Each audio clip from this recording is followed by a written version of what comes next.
यह यूट्यूब पर चढ़ी कि रघु राजा ने किया करीना पांडे को पानी पानी, ये चढ़ाओ तर तुम क्या जानो मेरे दिल में तुम रहते हो सावन की तरह, यार बदलना ओ मेरे यार बदलना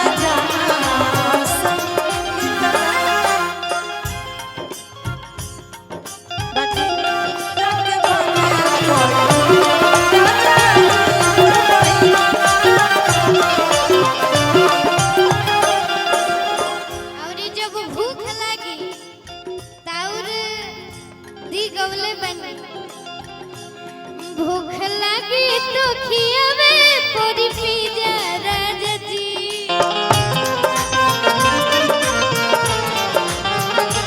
कल सुबह यह यूट्यूब पर चढ़ी कि रघु राजा ने किया करीना पांडे को पानी पानी, ये चढ़ाओ तर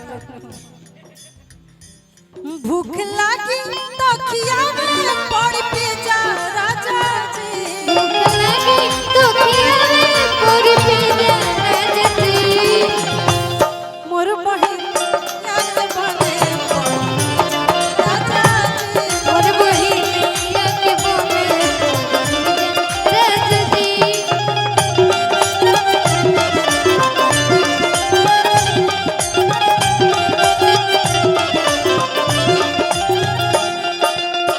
राजा भैया गुलरी, यो गीत बहुत सुंदर आशीर्वाद पर आप सबके मिलल काफी ज्यादा।